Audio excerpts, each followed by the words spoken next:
बैसाख के महीने में पड़ने वाली एकादशी, चतुर्थी, प्रदोष, अमावस्या, पूर्णिमा, शिवरात्रि, ये सभी इतनी महत्वपूर्ण क्यों हो जाती है?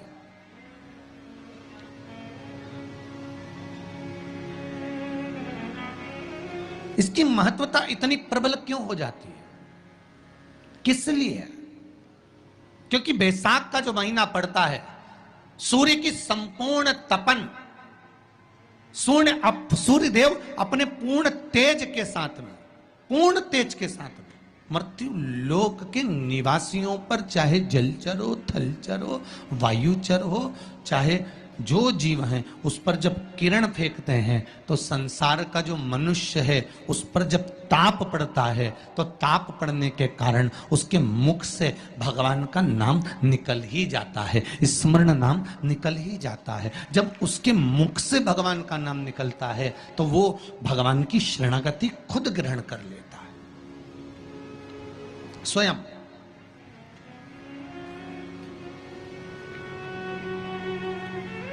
शरणागति ग्रहण कर लेना। बैसाख की पोथी पढ़ते हो आप लोग? आप में से अगर कोई पढ़ता हो बैसाख महीने की पोथी, तो उसमें एक वर्णन आता है। आपका एकादशी का व्रत रहेगा, जिस दिन आपकी प्रदोष रहेगी, जिस दिन आप सोमवार का व्रत करोगे, संकट सोमवार करोगे, जन्माष्टमी करोगे, रामनवमी करोगे, जिस दिन आपका व्रत रहेगा, आपको वैसे दिन कभी क्रोध नहीं आएगा। पर जिस दिन तुमने व्रत रखा, साधना करी, तप करा, पूजन करा, आराधना करी, उस दिन तुमको क्रोध जरूर आएगा, चिड़चिड़ प्रवृत्ति हो जाएगी। तो कई लोग कहते हैं भूखी होगी इसलिए क्रोध कर रही होगी।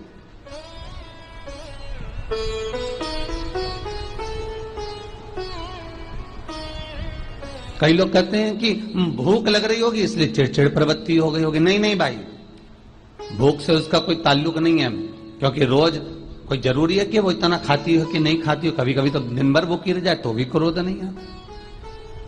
उसका कारण केवल इतना सा है कि उसका जो भजन का तेज पुंज है, उसके भजन का जो तप साधना है, वो इतनी प्रबल हो जाती है कि देवताओं को, इंद्र को बोलना पड़ता है कि इंद्र इसने 16 सोमवार कर लिए, इंद्र इसने मंगलवार कर लिए, इंद्र इसने ये व्रत पूरे कर लिए, और अगर इसके व्रत ये पूरे हो जाएंगे तो वर देने के लिए जाना पड़ेगा।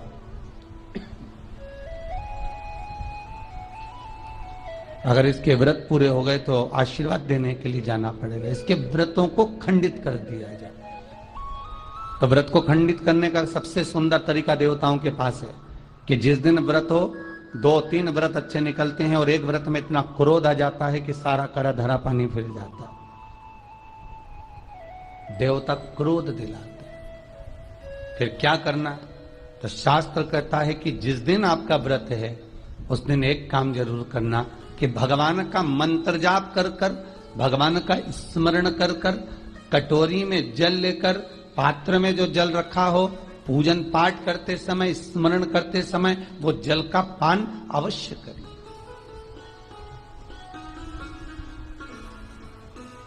उस जल का पान अवश्य करें, उस जल को अवश्य। क्या होता है जल का पान करने से? शिव महापुराण की कथा कहती है, चाहे आप हनुमान चालीसा पढ़ें, चाहे आप राम रक्षा स्तोत्र पढ़ें, चाहे आप देवी कवच करें, चाहे आपकी मर्जी पड़े, जो पाठ पूजन करें, बस एक निवेदन है, पूजन पाठ करते समय एक कटोरी में, तांबे के कलश में, एक गिलास में जल अपने नजदीक में जरूर रखें।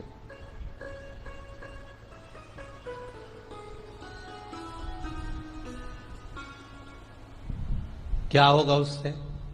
आप जितना पाठ करेंगे, आप जितना पूजन कर रहे हैं, आप जितनी आराधना कर रहे हैं, आप जितनी साधना कर रहे हैं, आप जितना तप कर रहे हैं, आप जितना हनुमान चालीसा, दुर्गा चालीसा, राम रक्षा स्तोत्र, यमुना अष्टक, गोवर्धन चालीसा, जो भी आप जप रहे हैं, जो भी आप सर्वोत्तम जी का पाठ करें, आप जिस भी पाठ को कर रहे हैं, उस पाठ को करते समय अगर जल तुम्हारे पास में रखा हुआ है तो तुमने जब पाठ किया तो उसका जो तात्विक अंश है वो जल के अंदर जाएगा, और वो जल जब हम ग्रहण करेंगे तो दशमी, ग्यारस और द्वादशी, दशमी, एकादशी और द्वादशी। एकादशी का व्रत, दशमी की रात्रि को जो आप भोजन करें वो सात्विक करें, एकादशी के दिन भोजन ना करें, अन्न का भाग ग्रहण ना करें,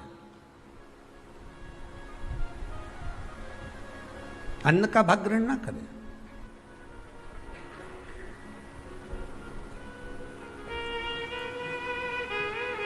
कितना सुंदर कहा है महाराज जी। यदि आपके यहां पर गौ माता है, आपके घर में अगर गौ माता विराज रही है, आपके घर में अगर गौ माता है, गाय की अगर आप सेवा कर रहे हैं, अच्छा कितना सुंदर लिखा है धेनु मानस में, गीता प्रेस गोरखपुर की गौ अंक को निकालकर पढ़िए कल्याण का, उसमें लिखा है ब्रह्म मुहूर्त में सुबह के समय पर गाय की पूंछ को पकड़कर या गाय की रस्सी को पकड़कर जो 2 कदम भी चल लेता है, उसके लिए भगवान विष्णु बैकुंठ का मार्ग और कुबेर का मार्ग प्रशस्त कर कर खोल देता। जरा पढ़िए धेनु मानस को, पढ़िए गौ अंक, पढ़िए गीता प्रेस गोरखपुर का कल्याण का अंक निकाल कर पढ़िए कि गाय का मात्र रस्सी पकड़कर 2 कदम चलने वाले के लिए मार्ग प्रशस्त हो जाता है। एकादशी के दिन अगर आपका व्रत है तो आप भूलवश भी डब्बे में रखी हुई रोटी गाय को ना देते हुए कुछ थोड़ा सा फल, फलहार, कोई केला, कोई सेब, जो आप खाते हो, अंगूर, पपीता, जो आप ग्रहण कर रहे हो, उसका थोड़ा सा भाग आप गाय को प्रदान करो, आप गाय को दीजिए।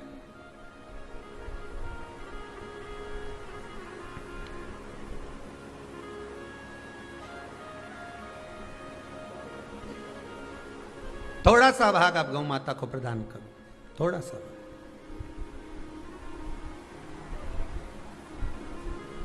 सारे व्रतों में केवल एक व्रत ऐसा होता है एकादशी का, जिसका उद्यापन पहली एकादशी पर भी कर सकते हो। सारे उद्यापन में केवल एक उद्यापन ऐसा होता है, सारे व्रतों में एक व्रत का उद्यापन ऐसा होता है, वो है एकादशी का। ये जरूरी नहीं कि 26 पूरी होगी तभी तुम करोगे, या तो पहली में ही कर लो या फिर 26 पूरी हो तब कर। पर उद्यापन, अगर तुमको ऐसा लगे कि हाँ मैं अभी तो जीऊंगी हो, अभी तुम्हारा बाल भी धोला नहीं हुआ, तुमको ऐसा लगे तो अभी तो मैं तो बढ़िया, तो फिर भले मत करो। पर एकादशी का नियम कह रहा है, एकादशी का यहाँ 18 नियम में से एक नियम कह रहा है कि एकादशी का उद्यापन पहली एकादशी पर भी हो सकता है, पहली पर भी कर सकता है, फिर तुम्हारा मन पड़े तब। क्यों? तो पहली पर करने से क्या फल मिलेगा? तो एकादशी की नियमावली कहती है, अगर मान लो आपने पहली एकादशी पर भी उद्यापन कर लिया, इसके बाद में जितनी एकादशी करोगे वो सारी तुम्हारे खाते में जुड़ती जाएगी। मतलब बैंक में खाता खोल लो, ठीक है, खाता खोल लिया, अब जितना कमाता जाओगा उसमें डालते जाओ, जितनी कमाई करके लाओगे उसमें जमा करते जाओ। एकादशी एक बार उद्यापन पहले में भी हो गया तो बाकी का पुण्य तुम्हारे खाते में आ जाए, उसका पुण्य।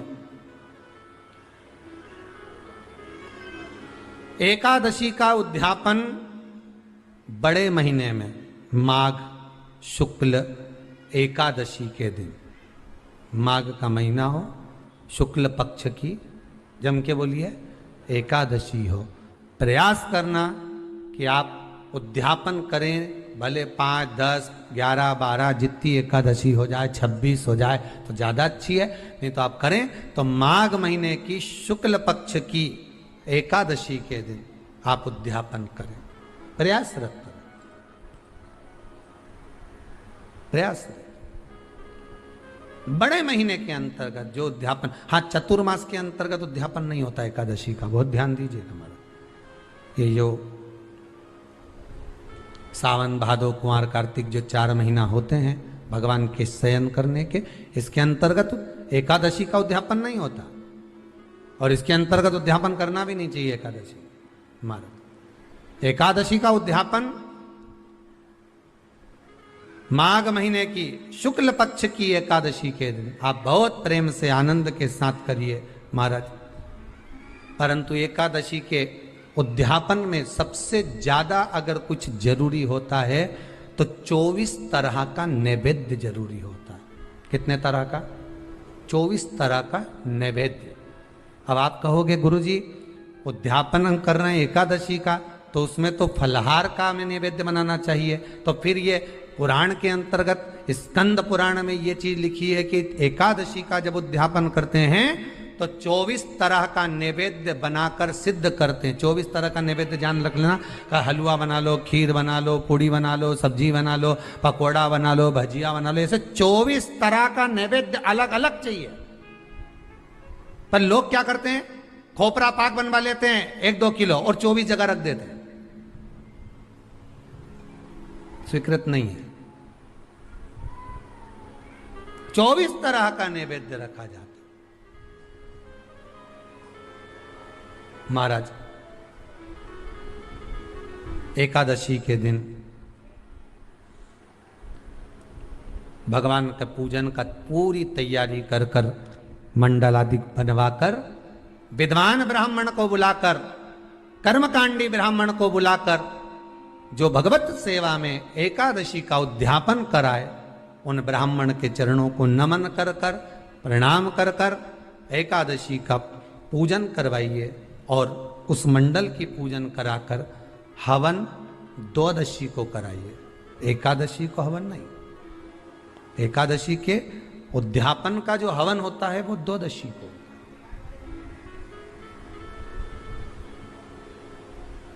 एकादशी का उद्यापन द्वादशी को बड़े प्रेम से आप खूब आनंद से हवन पूजन कराओ। पूजन कराने के बाद, हवन कराने के बाद 26 जोड़े ब्राह्मण ब्राह्मणी के बुलाकर भोजन कराकर उनको भाव से जो आप समर्पित कर सकते हो, जितनी आपकी सामर्थ्यता हो, उस सामर्थ्यता के अनुसार आप दान धर्म पुण्य करो, आप उन्हें प्रदान करो। और बन सके तो एकादशी की रात्रि को भी जागरण करें और द्वादशी के दिन जिस दिन हवन करें उसकी भी रात्रि को कुछ जागरण करें। जागरण का मतलब पहले भी कथा में कहा, प्रदोष की कथा में वर्णन किया था। हम ये नहीं कहते कि तुम पूरी रात जगो।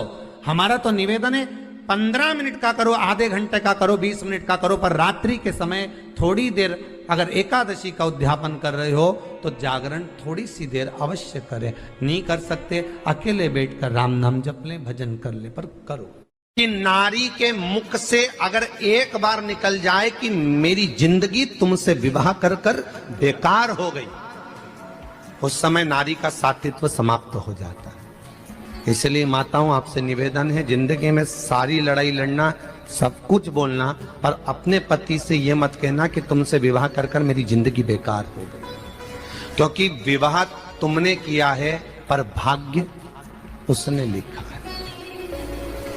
भाग्य लिखने वाला वो है। और आपसे फिर निवेदन करूंगा, राम मंदिर जाओ, कृष्ण मंदिर जाओ, शिव मंदिर जाओ, भवानी के मंदिर जाओ, तुम्हारे 33 कोटि देवताओं के मंदिर चले जाओ, गणेश जी के मंदिर जाओ, तुम्हारी मर्जी पड़े उस देवता के मंदिर जाना, कोई तुम्हारा भाग्य नहीं बदल सकता। जो तुम्हारी किस्मत में लिखा है वो तुमको भोगना पड़ेगा। तो बदलेगा कौन? तो उसका भी प्रमाण हमारे यहाँ शिव महापुराण कहती है। एक पारो नाम की विधवा स्त्री थी।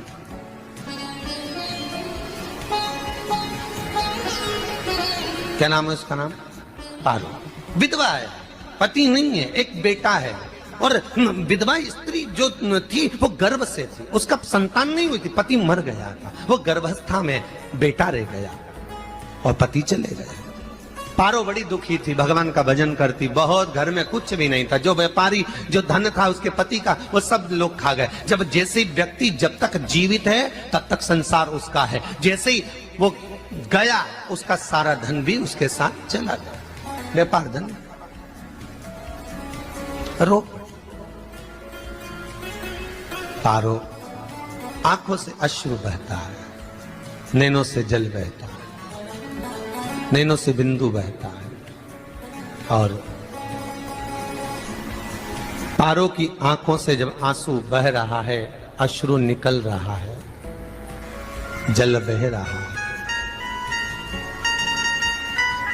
बेटे को जन्म दिया, उसने सोचा अपनी जिंदगी तो बेकार हो गई, पर बेटा जन्म लिया तो इसका नाम अच्छा रख दूं तो हो सकता है भाग्य आगे अच्छा हो। तो उसने उसका नाम भाग्य सिंह रख दिया। क्या नाम रखा? भाग्य सिंह। भाग्य अच्छा रहेगा इसका, तो हो सकता है कुछ अच्छा कर ले। पर बेटे की भी किस्मत इतनी प्रबल नहीं थी। माँ जगह जगह बर्तन मांझ कर काम कर कर बच्चे का पालन कर ली। बच्चा थोड़ा बड़ा हुआ। माँ मेरे सारे मित्र सेठ हैं, अब मेरा ही किस्मत, मेरा ही भाग्य ऐसा क्यों है? मेरी ही किस्मत ऐसी क्यों है ऐसा?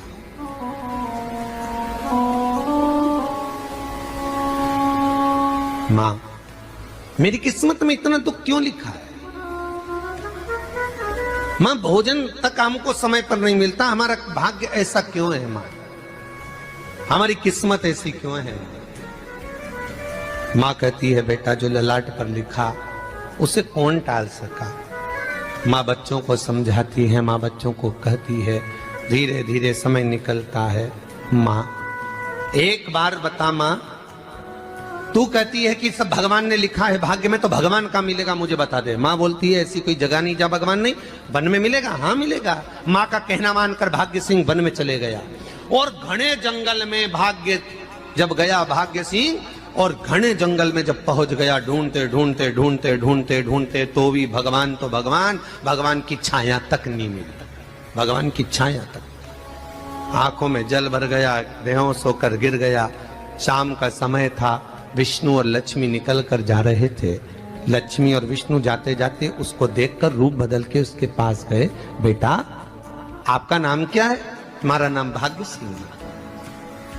कहाँ जा रहे हो? भगवान से मिलना है हमको। क्या काम है तुम्हें भगवान से? भगवान से पूछना है कि मेरी किस्मत ऐसी क्यों बनाई, मेरी किस्मत में गरीबी क्यों लिखी, मेरे भाग्य में इतना दुख क्यों लिखा। मुझे भगवान से पूछना है कि मेरी किस्मत ऐसी क्यों बनाई, मेरी किस्मत में इतना दुख क्यों लिखा। इतनी तो भगवान बोले ये तो देखो भाग्य भाग्य की बात है, सबके भाग्य में अलग अलग होता है। नहीं नहीं मुझे भगवान से पूछना। तो हुआ क्या? मैं बहुत गरीब हूं, मैं बहुत दुखी हूं। भगवान से प्रार्थना है कि मुझे कुछ मेरी जिंदगी का अच्छा कार्य कर दीजिए। लक्ष्मी जी को दया आ गई, नारायण से बोले प्रभु इसको कुछ दे दो, थोड़ा सा इसके ऊपर कृपा कर दो। नारायण बोले इसके भाग्य में नहीं है लक्ष्मी, इसके भाग्य में नहीं है लक्ष्मी। लक्ष्मी मैं दे भी दूंगा तो इसकी किस्मत में नहीं है। लक्ष्मी कहती है आपका काम देने का है, आप तो दो। भगवान ने कहा लक्ष्मी नहीं है भाग्य में, तुम तो दे दो। लक्ष्मी जी के कहने पर नारायण ने उसको एक हीरे का हार दे दिया। ले ये ले हीरे का हार। वो प्रसन्न हो गया, हीरे का हार मिल गया। और हार लेकर वो चला, और चलते चलते उसने सोचा मेरी मम्मी को दूंगा, मेरी माता को दूंगा, माँ बड़ी प्रसन्न हो जाएगी। हीरे का हार लेकर जा रहा था। हार ले जाते उसको रास्ते में इतने में उसको तुरंत उसी समय पर कहीं सोचादि कर्म के लिए जाना पड़ा। उसने सोचा इस हार को इस पत्थर पर रख देता हूं, अभी आऊंगा वापिस इस हार को उठाकर घर लेकर चले जाऊंगा। और सोचादि कर्म के लिए वो चल दिया। गया, हाथ धोकर आया, इतने में चील उड़ती उड़ती आई, उसका हार लेकर चली गई। आके रोने लगा, माँ को जाकर कहा माँ किस्मत तो देख, इतना जोरदार हार मिला था हीरे का, पर भाग्य में नहीं था, नहीं मिला। इतने में वो रोता रोता तुरंत फिर भगवान के पास गया। रोता बिलखता फिर पहुंच गया वन के अंदर, फिर भगवान मिले। भगवान ने पूछा अब क्या हुआ? प्रभु मेरा हार तो वो हीरे का, मेरा हीरे का हार ले गई चील। भगवान बोले देख भैया हम तो तेरी किस्मत में था, वो कर दिया, अब आगे तू एक काम कर, ब्रह्मा जी से जाके मिल। ब्रह्मा जी कहाँ मिलेंगे? यहां से आगे जा, ब्रह्मा मिल जाए।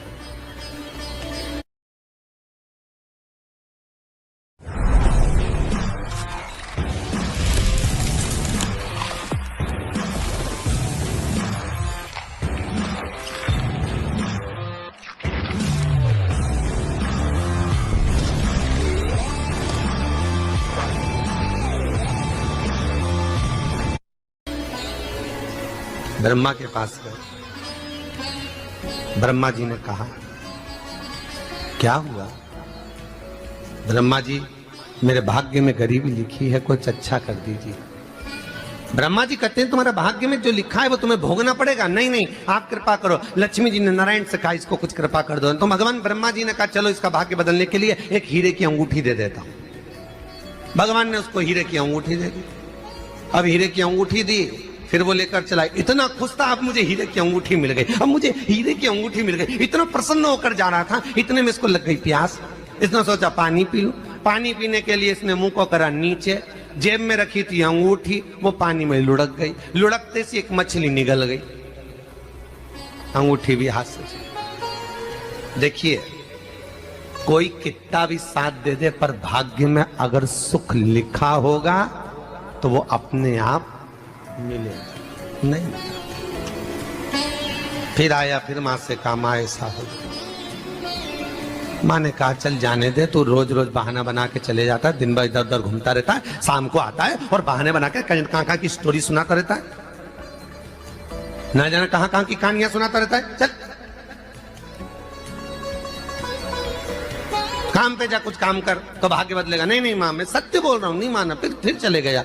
नारायण ने कहा, एक काम करो, अब तुम शंकर जी के पास जाओ। शिव जी के पास गए। भोलेनाथ जी ने उसको हीरे की पोटली दे दी।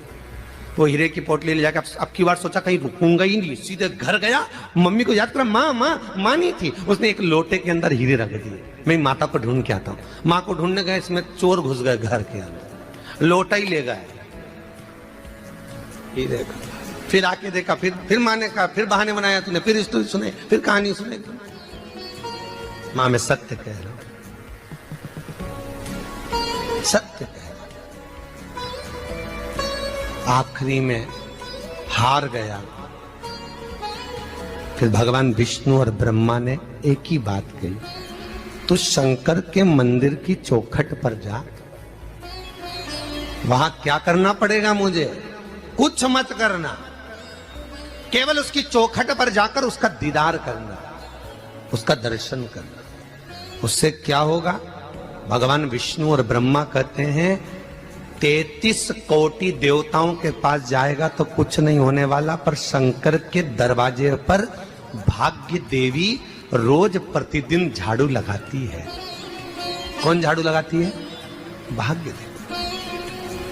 आपसे निवेदन है, बहुत सुंदर कथा है, इससे समझना कि विष्णु, ब्रह्मा, राम, कृष्ण आदि 33 कोटि देवताओं के पास तुम चले जाओ, कोई तुम्हारा भाग्य नहीं बदल सकता। हाँ, अगर भाग्य देवी का तुम स्मरण करो, किसी मंदिर में जाना तो ये भगवान से कहना, भगवान लक्ष्मी दो। भगवान से लक्ष्मी मत मांगना, भगवान से कहना मेरा भाग्य ऐसा कर दो, या भाग्य देवी की कृपा मुझ पर बरसा दो, जिससे मेरा भाग्य बदल जाए, कुछ अच्छा हो जाए मेरी जिंदगी में। तो जाके शंकर के मंदिर के बाहर खड़े हो, भाग्य देवी मां झाड़ू लगाती है, भाग्य देवी उनकी चौखट पर बैठी रहती है। तू जा, उससे क्या होगा? बस देवता तो तेरी जिंदगी बदलने के लिए कब से इंतजार कर रहे हैं, पर तेरा भाग्य नहीं बदल पा रहा। तेरा भाग्य बदलेगी तो भाग्य देवी ही बदलेगी। गया, शिव मंदिर के दरवाजे पर जाकर खड़ा हो जाता, भीड़ होती तो दरवाजे से दर्शन कर लेता, बाबा से नयन मिलाता, रोज प्रतिदिन जाता। एक दिन शंकर जी ने भाग्य देवी से कहा, देवी इसका भाग्य बदल दो। देवी कहती है, भोलेनाथ, इसकी किस्मत में ब्रह्मा जी ने यही लिखा है दुख, इसकी किस्मत में ठोकरें खाना ही लिखा है। भाग्य देवी, तुम मेरे दरवाजे की झाड़ू लगाती हो, आज इसके भाग्य की झाड़ू लगाई। भाग्य देवी ने कहा, भोलेनाथ आप कह रहे हो? हाँ मैं कह रहा हूं, क्योंकि मेरे दरवाजे पर इतने दिन से रोज आ रहा है और मेरे दरवाजे से खाली चले जाए अच्छा नहीं लगता। भाग्य देवी ने भाग्य बदला। एक सोने का सिक्का झाड़ू लगाते लगाते दरवाजे पर पटक दिया।